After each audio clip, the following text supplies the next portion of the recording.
Good afternoon, church, family, friends. Mike here with our weekly update and encouragement. And we've actually had somebody send in a couple jingles, and we're just working out one that will work. So it's going to be exciting times coming up with a little jingle for our weekly update.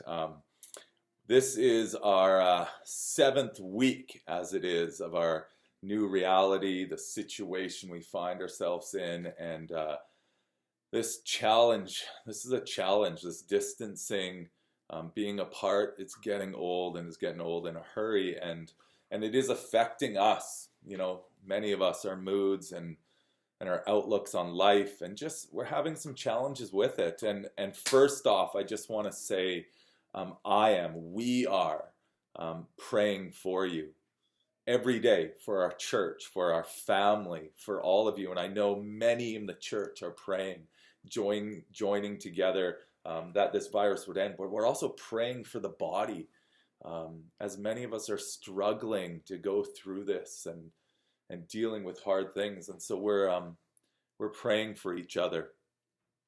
Over the last few weeks of going through Proverbs, our online Bible study, I've been reading the same phrase over and over: my son, my son, my son. And those words are coming alive to me in new ways. And over the last, yesterday, but this morning, I was praying through Psalm 139 with my Tuesday morning prayer guys that I meet with on Zoom. And I was just struck again by how safe it is to be a son or a daughter of the Father, of the King, of Jesus, and how loving it is to have a God, a Father who searches me and knows me, and with everything loves me. He knows everything I do, when I sit, when I stand, my thoughts, my ways. And it is so scary when I start thinking about this God of the universe knows everything. But it's so safe because he's so for me. He's my Father.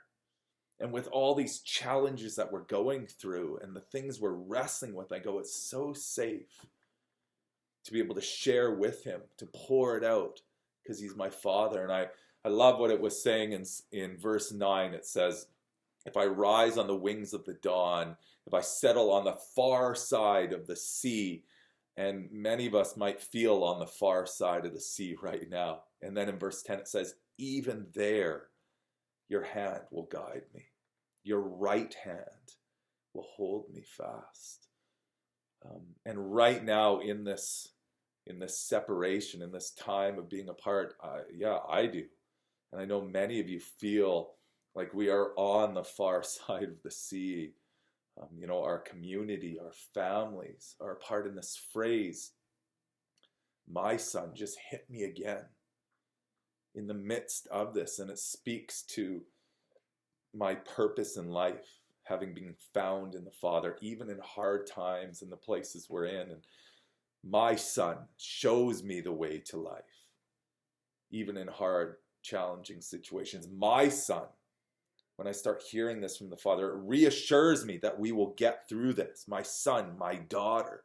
My son, my daughter brings me back to life. It realigns my life with how God's going, hey, right now I know it's challenging. Come and walk with me in this way. And I just love that in verse 7 it says, we can't get away from God. It doesn't matter. We can try to get away. It actually says in verse 7, it says, where can I go from your spirit? Where can I flee from your presence? I can't. And even when I'm feeling down and I'm struggling in my mind and I'm wrestling with these feelings, I can't get away from it. My Father is here because I'm a son. You're a son or a daughter. We can't get away from him. And in verse 17, it was saying how precious are the thoughts to me. How precious are your thoughts to me, God. And as a son and a daughter, I want to think the thoughts of the Father. As many of us struggle being isolated, and our thoughts do drift. And they do. things that we normally don't think about, pressures that are coming upon us that we normally don't deal with. They're upon us, and I'm going, God, let me think and know the precious thoughts of the Father right now about who I am. And I was praying, God, your helmet of salvation that would come to people and protect their minds and how they're thinking, what they're thinking about. I pray that you would experience the thoughts, the precious thoughts of the Father. And I love in verse 17, it says, and there's lots of them. There's lots of precious thoughts about you, about who you are to the Father in the midst of this. You know, I'm just, over the last couple of days, just looking at this, my son, and I'm going, wow, this has big implications for how I get to live, not just at the end of my days. It has huge implications on how I live today, right now, being a son, being a daughter, and listening and embracing the precious thoughts of our Father who cares for us in these hard and challenging situations and times. And practically, you know, I was thinking, and we as a church and as staff and leaders, you know, practically we have been able to reach out and connect with many people. And if we have not been able to reach out to you, I'm sorry. We're trying and we're working at it. And I'm so thankful for our life groups. Many of them are reaching out, and so many of you are reaching out and praying for each other. You know, and we're just so thankful for our body together. And we are working on trying to get a better system to actually go through the whole phone book. And I know we encourage people, and we have encouraged them, please get your directory and go, okay, God, who am I supposed to call today? And reach out that way. And if you would be willing to be a bit more in a formal calling through the directory, we're wanting to put a bit more of a system together so that we can reach out to everyone. And so if you'd be willing to be part of that, please reach out to myself, Mike at pentictonvineyard.com, reach out to Mark at pentictonvineyard.com, send an email to the office, or phone us. We would love to hear your voice. We would love to hear your voice. And if you are in need of connections, and normally, you know, if you're in need of connections, you know, we want to reach out to you. We're just, sometimes we're having a hard time connecting and knowing who. And so if you could reach one way, we will be reaching back.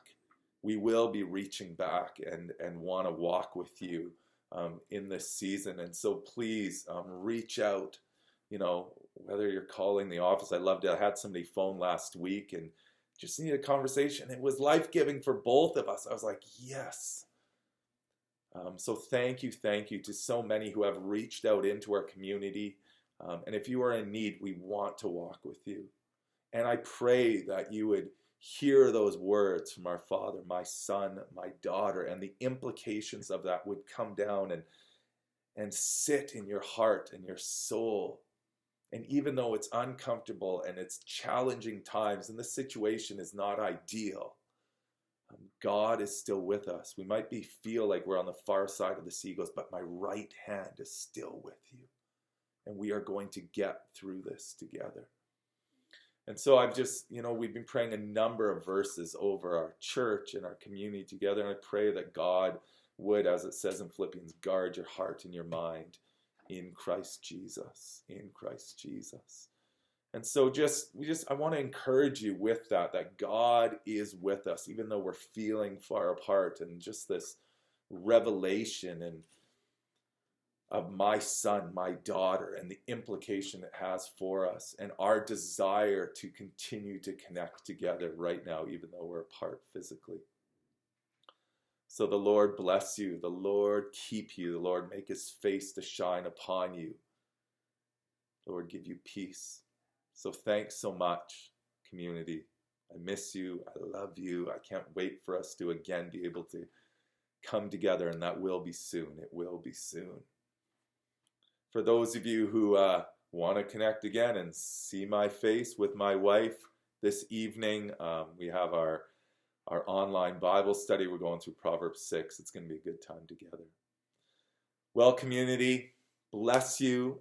If you have If you have a need, if something's going on that we don't know about yet, please reach our way, and we guarantee you we will reach back. We want to walk with you. Love you all. Take care. Bye.